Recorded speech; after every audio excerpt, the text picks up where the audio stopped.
que são privações existenciais de espacialidade e temporalidade? Meu nome é André Toso, eu ensino psicólogos a aplicar a fenomenologia na prática clínica para um atendimento mais seguro, autêntico e profundo. Então, se você não segue o nosso canal, já segue aqui para ter mais informações sobre isso, compartilha com os amigos e presta bem atenção nessa aula que eu vou explicar algo bastante importante para quem quer, de fato, aplicar a fenomenologia na prática clínica. Muita gente não conhece esse conceito da privação existencial, da temporalidade e da espacialidade. E são termos básicos da fenomenologia na prática clínica. Por que eu considero que são termos básicos? Porque eles estão contidos de forma muito intensa no livro mais importante da fenomenologia na prática clínica, que são os Seminários de Zollikon. Para quem não sabe, o Seminário de Zollikon é um livro, é um compilado com os encontros de Heidegger, do filósofo Martin Heidegger, com psiquiatras e psicanalistas durante 10 anos, né? Durante 1959 e 1970, mais ou menos, 1969, 70, 71, aí tem algumas dificuldades históricas para saber exatamente quando foi o último encontro. Mas o que a gente sabe é que nesse livro está contido realmente as ideias do Heidegger a respeito de psicoterapia, de psicanálise, de psiquiatria, né? É a fonte mais confiável, vamos dizer assim, para a gente saber o que o autor da fenomenologia existencial, da fenomenologia hermenêutica, disse a respeito do assunto. E durante toda a obra tem duas coisas que aparecem: espacialidade e temporalidade. E o Heidegger também traz o conceito das privações existenciais. Vou dar uma explicação rápida, então, a respeito do que são privações existenciais de temporalidade e espacialidade para vocês. Bom, nossa era, né, na era da técnica, a gente chama as questões existenciais dos pacientes que chegam, né, tanto a psiquiatria quanto a psicologia, de transtornos mentais ou de perturbações mentais, né, depende da língua, se é português do Brasil, português de Portugal, né, ou doenças mentais também, são outros termos falados, né. Então, transtorno, perturbação, doenças, né, são todos termos que mostram, aparentam um defeito, um defeito como se fosse um defeito técnico e que precisa ser corrigido, né. Esse tipo de olhar é um olhar moderno, é o olhar da modernidade, um olhar que compara com a tecnologia, né, com as coisas tecnológicas. Por exemplo, se você tem um rádio, se você tem um computador, você tem um carro e ele quebra, o que você precisa fazer? Você precisa consertar, você precisa levar num lugar para ter um conserto desse aparelho, né? E muitas vezes a gente lida com o ser humano de forma semelhante a um aparelho, né? Então ele tem uma perturbação, ele tem um transtorno, ele tem uma doença, logo isso precisa ser corrigido, né? Isso precisa ser resolvido. E na psicoterapia a gente fala curado, né? Ou na psiquiatria, curado. É um termo que se usa, né? O Heidegger ele vai dizer que a gente não pode tratar o ser humano da mesma forma como a gente trata os entes pelas ciências naturais. Ou seja, a psicologia ela olha o ser humano para além da materialidade, porque ela trabalha com o que a gente chama de psique, ou alma, né? na origem da palavra. Então, quando a gente vai trabalhar com algo que não é material, a gente não pode ter o mesmo olhar das ciências naturais, das ciências duras, como a gente chama, né? E esse é um erro da psicologia, olhar para o ser humano com as mesmas ferramentas das ciências naturais. Então é preciso uma nova ciência, uma ciência diferenciada, para olhar para o ser do paciente, para olhar para o ser do ser humano, que é diferente das ciências naturais. Então Heidegger vai propor um termo chamado privações existenciais, que tem muito mais relação com a própria existência do paciente. Então, o que quer dizer privações existenciais? Tem alguns vídeos aqui no canal que vocês podem ver com mais profundidade o que são privações existenciais. Eu vou trazer mais aqui o que são privações existenciais rapidamente para linkar com a temporalidade e a espacialidade, tá bom? Então, assistam os outros vídeos se vocês têm interesse em aprofundar a questão das privações existenciais. Então, privação existencial. Privação é que falta algo. Está faltando alguma coisa quando está privado de algo, né? Ah, eu estou privado de saúde, né? Então, eu estou doente. Quando eu estou doente, eu estou privado de saúde. Tem uma falta de saúde, né? Eu estou privado de dinheiro, né? Eu estou com falta de dinheiro, né? Então, a privação traz essa ideia de uma falta, de algo que não está presente, vamos dizer assim, né? Que está ausente. É uma ausência, a privação. E existencial, no pensamento do Heidegger, quer dizer abertura. Existência é abertura, né? Então, o que o Heidegger quer dizer aqui no Seminário de Zollikon é que tem uma privação, uma falta de abertura. E é isso que faz a pessoa adoecer, né? É isso que faz a pessoa se sentir mal, ter sofrimento existencial, ter sofrimentos na sua lida cotidiana, na vida, né? Então é essa falta de abertura, né? E essa abertura, para o Heidegger, ela é sempre afinada em determinada tonalidade afetiva. Então, a nossa abertura de mundo, o modo como nós encontramos o mundo e o mundo encontra conosco, ele está sempre determinado por determinada afinação afetiva, que sempre vai abrir mundo como mundo para nós e vai fazer com que nós experienciemos o mundo de determinado modo, cada um com o seu modo, né? E quando a pessoa está com uma privação existencial, ela está com uma falta de abertura para o mundo de forma mais fluida, de uma forma mais saudável, de uma forma em que ela consiga construir sentido e existência de um modo autêntico, de um modo mais verdadeiro, mais conectado com ela mesma na sua existência, né? E essas privações existenciais, elas é que vão tornando o ser humano mais privado na sua existência e com mais dificuldades no seu caminhar existencial.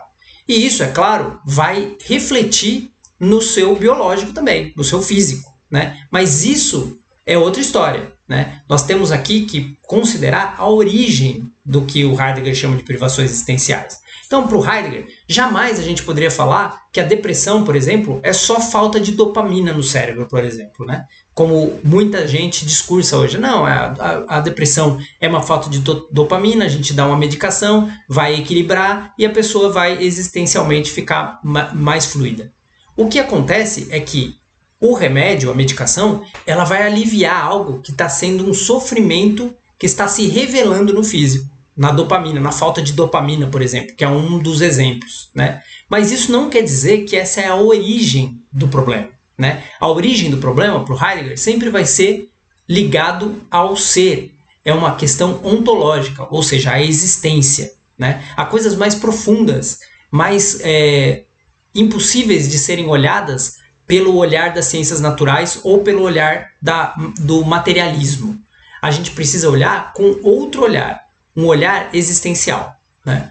E nessa forma, essa privação existencial, ela vai se revelar de duas formas mais claras para a gente, né? Pelo modo como a gente experimenta o espaço e pelo modo como a gente experimenta o tempo, né? O espaço e o tempo são os dois modos de abertura mais originários do ser humano, né? Então, nós estamos no espaço e estamos no tempo, né? Só que existem dois tipos de espaço e dois tipos de tempo. Então, eu vou tentar explicar para vocês entenderem o espaço e o tempo cartesiano e a espacialidade e a temporalidade que diz respeito ao nível ontológico. São coisas bem diferentes e que a gente precisa compreender para entender o que o Heidegger quis dizer com privação existencial de temporalidade e espacialidade. Então, nós temos o tempo cronológico, o tempo cartesiano, que é o tempo do relógio, o tempo que mede as coisas, né? Por exemplo, se eu olhar agora no meu relógio, são 7 horas e 56 minutos, por exemplo, da manhã, né? Eu tenho um referencial do momento temporal na linguagem humana, na linguagem que a gente criou para nós nos orientarmos no mundo, né? Essa orientação é muito importante, é fundamental para a gente estar no mundo, ser no mundo de forma saudável, né? Essa orientação é uma orientação que está no que a gente chama de falatório, né? Então o falatório não é só negativo, o falatório também é importante. Nós convencionamos que os horários são esses, e isso dá uma orientação coletiva, uma orientação para as pessoas viverem em comunidade, algo fundamental. Mas o tempo é muito mais do que isso. O tempo tem várias dimensões. A temporalidade, na verdade, é uma articulação entre passado, presente e futuro. Ou seja, apesar de, no tempo cronológico, a gente saber o momento presente, esse momento presente, ontologicamente, ele sempre já passou. Então, quando eu falei a primeira vez que eram 7h56, esse tempo já está no passado. Mas, ao mesmo tempo, ele está no futuro, porque eu estou falando dele de novo, né? Ele criou o meu futuro. Então, essa articulação entre passado, presente e futuro é fundamental para a gente compreender a estrutura do cuidado, que o Heidegger vai chamar. Né? Essa é a estrutura do cuidado. Nós estamos sempre sendo o que a gente já foi, sendo o que a gente é no momento e projetando o que a gente será no futuro. Né? E nessa articulação temporal, nós não conseguimos captar o tempo e congelar o tempo como no relógio ou no cronograma, né? no nosso calendário, por exemplo. Né? Hoje é dia 5 de março, por exemplo. Né? Isso não é possível da gente captar. Né? E essa falta de captação temporal da temporalidade aberta faz com que ela só seja passível de compreensão de forma afetiva. Né? Por quê? Porque a temporalidade aberta, ela vai no sentimento. Então, um sentimento que nós tivemos no passado, ele continua atuando no presente da mesma forma como se fosse no passado. Só que ele está velado para nós. E ele se abre em determinada tonalidade afetiva. Então, por exemplo, exemplificar às vezes facilita para a gente entender para além da coisa material, né? Do horário do relógio, do horário do calendário. Um acontecimento que você teve quando você tinha 5 anos, muito marcante. Vamos supor um trauma emocional muito pesado. Né? Aquilo que aconteceu, o acontecimento, foi no tempo cronológico. Né? Aconteceu no dia 10 de junho de 1986. Não sei. Estou dando só exemplos de tempo cronológico.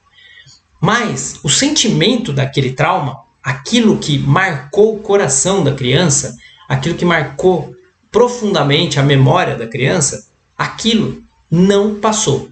Tá? Aquilo continua atuando de certo modo e vai construindo, tecendo o fio da vida daquela criança até essa criança crescer, se tornar adulta e vai influenciando todos os modos de ser existenciais dessa criança.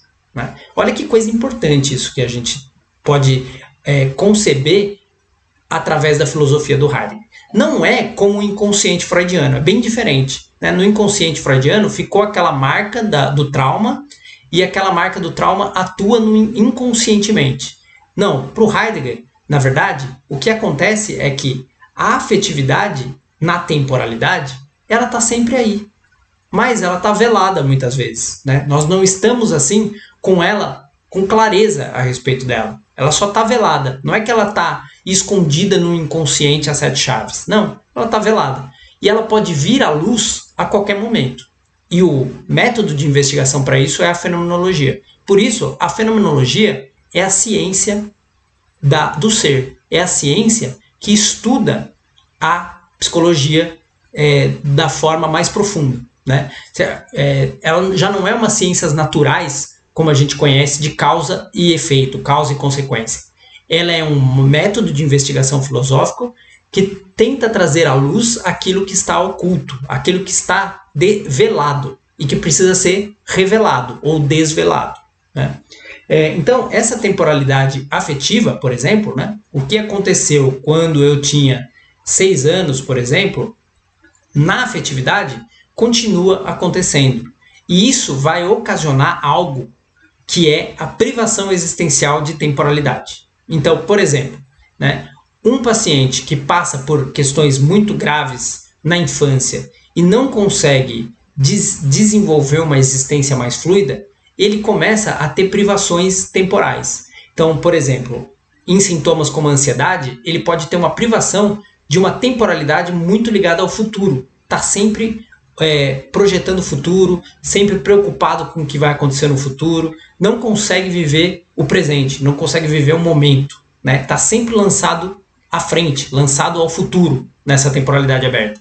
E isso vai ocasionando ansiedade. E aí o corpo dele começa também a responder de forma ansiogênica. Né? O coração começa a acelerar, o batimento cardíaco começa a acelerar, a respiração começa a ficar mais forte, mais rápida, e todo o processo biológico dele vai revelar essa temporalidade futura, essa preocupação com o que há de vir, com o que ainda não é e o que vai chegar, mas que ele já está projetando aquilo que é. E aí o próprio corpo ele responde a isso. Né? e vai começar a ocasionar mudanças também fisiológicas, mudanças nas sinapses. Todas as mudanças estruturais do cérebro começam a acontecer a partir do momento em que essa temporalidade é olhada, o futuro, por exemplo, né, é olhado de determinado modo, com determinado medo, por exemplo, né? Então, veja bem, o que estrutura o que a gente chama hoje de perturbação ou transtorno mental, né, ou transtorno de personalidade ou qualquer coisa, é essa ligação com a temporalidade, tá? É como o que a gente passou na nossa história, na nossa existência, o que aconteceu e como abriu o mundo como mundo para nós. E como isso foi articulando e tecendo, como eu falei, uma forma, um modo de ser existencial que foi nos adoecendo, que foi fazendo com que o nosso próprio biológico refletisse algo que não é positivo, né? Ou seja, um neurotransmissor que começou a ser produzido e que não deveria, né? Que não seria um equilíbrio, em equilíbrio, né? Mas esse desequilíbrio vem da experiência existencial e não de puramente algo bioquímico ou cerebral. É claro, pessoal, que existem casos raros em que há uma influência de nascimento, de questão biológica, puramente biológica, mas isso é muito raro, né? E isso também está já articulado com o existencial, mas eu não vou entrar nisso aqui agora, né? Mas o que é mais importante da gente perceber aqui, né? A privação existencial de temporalidade, ela mostra uma falta, né? Uma falta de abertura temporal, em que ou a temporalidade fica muito projetada no futuro, no caso da ansiedade, ou ela fica muito presa no passado, no caso da depressão. Então a pessoa passa por questões, culpas, medos, dificuldades e fica presa muitas vezes naquela temporalidade passada, no seu sentimento. E o seu sentimento vai adoecendo e ela não tem potência para a existência presente, para projetos de futuro. E ela cai no que a gente chama de depressão.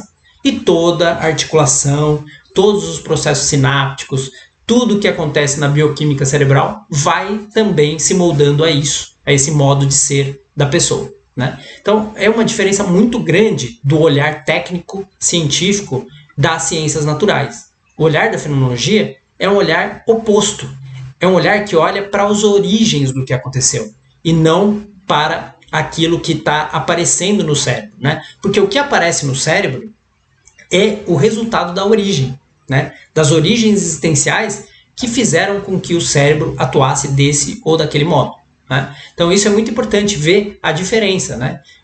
Porque assim, por exemplo, a gente pode ter uma teoria baseada em evidências do que está acontecendo no cérebro naquele momento. Mas e o histórico? E a origem disso que aconteceu? Quando isso começou, né? Essa história existencial, ela é a evidência, né? Mais importante. E ela só pode ser trazida pelo próprio paciente, né? Por isso, o discurso do paciente, a relação com o paciente, é o que vai orientar uma psicoterapia fenomenológica, né? Não é o exame ou a imagem do cérebro ou simplesmente questões objetivas, né? Mas é muito mais do que isso. São memórias, são afetos, são sentimentos, coisas que não são passíveis de parâmetros, né? Da gente ter parâmetros, né? Por isso a existência é tão importante para a psicoterapia fenomenológica.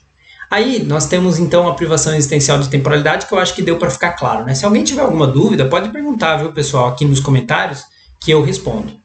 Aí a privação existencial de espacialidade funciona de forma semelhante, né? Nós temos o espaço cartesiano dos metros quadrados, né? Então essa sala tem 100 metros quadrados.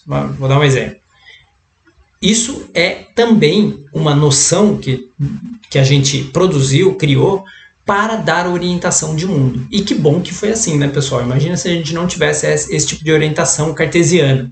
Nós estaríamos todos perdidos aí pelo espaço, né? Então, é bom que a gente tenha direita, esquerda, centro, onde que eu tô, norte, sul, leste, oeste. Maravilha, que bom que isso foi parametrizado. Mas esse também é um modo de ver o espaço. A espacialidade, ela é muito mais do que isso também, né? A espacialidade, ela não tem noções se você, por exemplo, vou dar um exemplo clássico. Se você se perder num deserto, você não sabe onde você está e tudo que você olha é só areia, a espacialidade ela desaparece, o espaço cartesiano, né? E sobra o espaço como vazio, o espaço como espaço de possibilidade, né?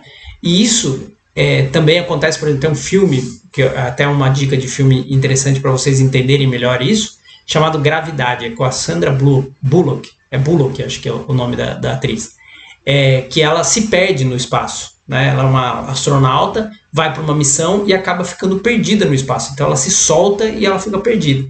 E ali também tem a completa perda das noções de espacialidade, né? Já não existe mais espaço, já não existe mais tempo praticamente, né?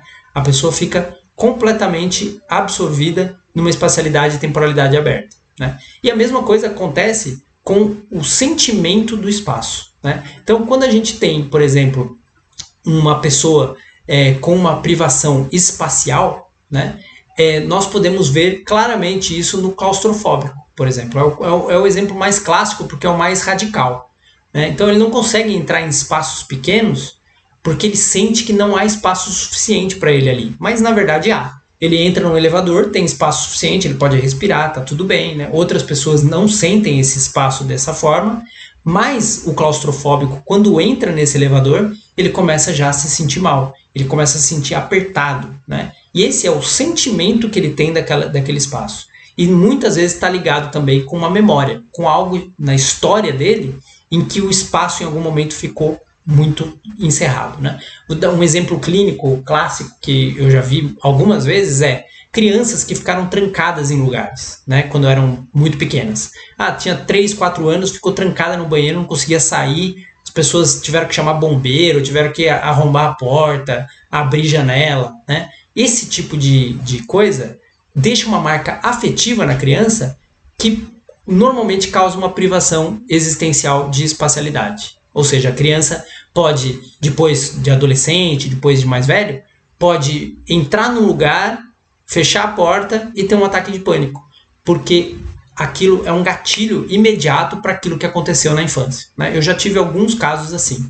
Então, a privação existencial de espacialidade também traz modos de ser do humano que estão no espaço e, como eu falei, tá também no tempo, mas aqui eu estou dando o exemplo do espaço. Então, no espaço cartesiano, tá tudo bem, direita, esquerda, tudo, mas de repente a pessoa perde a noção, perde a orientação espacial por conta dessa afinação afetiva que vai abrir esse espaço de uma maneira mais fechada, mais encerrada, né? E que está na afetividade, não está na racionalidade, né? Racionalmente eu sei que aquele espaço tem 100 metros quadrados, é assim, é assado. Mas na minha afetividade, no meu modo afetivo, não, né? Outro exemplo de criança também, que se perde em supermercado, uma coisa muito comum, né? Quem nunca se perdeu num supermercado? Aí tem duas coisas que acontecem aqui, muito interessantes, né? A privação existencial que vai ficar marcada de espacialidade, mas também de temporalidade. Por quê? A criança se perde, ela se desorienta na espacialidade, ela já não sabe, você já se perdeu no supermercado? Veja se você relembra disso, né? Porque eu posso me lembrar de momentos em que eu me perdi e que trazem afetivamente exatamente essa sensação que eu vou descrever agora. Perdido no espaço, desorientado, eu não sei para onde eu vou, né? A criança perde a noção de espacialidade, então ela não consegue encontrar os pais, que são a referência. O referencial espaço-temporal da criança são os pais, né? E quando ela se perde no supermercado, ela fica perdida existencialmente e ela não consegue encontrar uma saída muitas vezes, né? E se desespera, e vai se desesperando. E isso vai trazendo ansiedade, vai trazendo todos os sintomas que a gente conhece. E veja que é uma privação existencial de espacialidade. Mas também, no caso do exemplo da criança no supermercado, também é uma privação existencial de temporalidade. Porque o tempo também se liquefaz. A criança está há 5 segundos perdida e parece que é uma vida. Parece que ela está há muito tempo perdida. E ela fica realmente num desespero e parece que já faz horas que ela está perdida. Muitas vezes foi 1 minuto, 2 minutos, né? Mas afetivamente, a marca que fica é de que foi muito tempo e de que ela estava completamente desnorteada na espacialidade, né? Você percebe? por exemplo, aqui, que já dá para ver também a abertura da criança, né? A criança tem uma abertura muito maior do que o adulto. O adulto ele já configurou existencialmente a espacialidade, a temporalidade. A criança ela vai formando o espaço e o tempo conforme ela amadurece, né? Então, qual que é o norte da criança quando ela nasce? São os pais, né? Perdeu esse norte, ela já começa a se perder na espacialidade e na temporalidade afetiva, né? Não que ela não saiba o que é direita e esquerda, não que ela não saiba o tempo do relógio, mas muitas vezes ela fica um pouco desorientada, tanto na espacialidade quanto na temporalidade. Já viu pessoas assim que não sabem muito bem a diferença de direita e esquerda? Eu mesmo tenho isso, às vezes eu preciso escrever assim, vira à direita, eu tenho que escrever como se eu tivesse assim para saber que aqui é a direita e o outro lado é a esquerda, né? Ou também no tempo, a pessoa está sempre atrasada, está sempre perdendo hora, não consegue se organizar dentro do tempo, né? Ela não consegue fazer uma gestão no tempo, ela fica totalmente perdida na temporalidade, né? Isso existe, né? E no espaço também, né? A pessoa não sabe chegar em determinado lugar, não tem muita competência para a espacialidade. Por exemplo, a gente pode fazer um exame, cada um de nós, a respeito disso, né? Eu, por exemplo, eu sou uma pessoa extremamente pontual. Na temporalidade, eu sei o horário que eu tenho que chegar, eu gosto de cumprir horário, eu tenho facilidade de saber quanto tempo falta para alguma coisa acontecer e o que eu posso fazer naquele tempo, né? Agora, na espacialidade, eu tenho uma dificuldade, que eu estou tentando melhorar. Então, eu vou para um lugar, eu tenho que ir várias vezes para saber o caminho, né? Então, faça um exame com você mesmo, né? Como é que você está na temporalidade, na espacialidade afetiva, né? Como é que está a sua orientação espaço-temporal, né? Isso diz muito respeito a como estão as suas privações existenciais, como é que você está na sua abertura existencial, né? É muito interessante pensar nisso, porque a gente pensa para além da coisa só material, só do espaço cartesiano, só do tempo cronológico, e a gente abre para um pensar em outras dimensões, em dimensões mais profundas do nosso ser, em dimensões mais ontológicas, em dimensões existenciais, de abertura, né? Isso é muito importante, a gente olhar primeiro para nós, isso, né, os psicólogos, os terapeutas, para depois também começar a perceber isso nos nossos pacientes. E isso vai ajudar muito, né, a gente a trabalhar com o paciente. Por exemplo, um paciente que na espacialidade ele está com muitas questões, a gente pode trazer vivências somáticas para esse paciente, vivências fenomenológicas somáticas que trabalham diretamente na corporeidade. Isso vai ajudar um equilíbrio do paciente na sua existência espacial.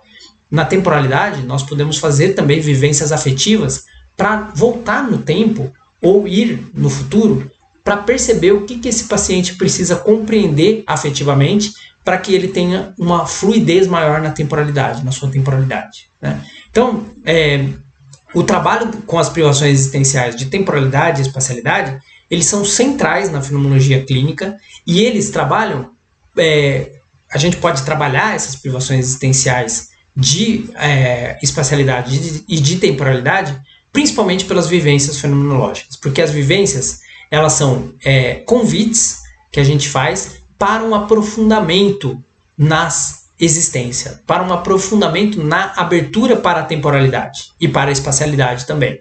Então, é pelas vivências fenomenológicas que a gente pode trabalhar as privações existenciais e realmente, afetivamente, fazer uma mudança no nosso paciente, fazer uma rearticulação de sentido que prive menos ele existencialmente, tá? Então, se vocês gostaram desse conteúdo, curtam aqui o vídeo, comentem aqui. Eu sei que é um conteúdo bastante denso, porque a gente está falando ontologicamente do espaço e do tempo, que são temas muito profundos.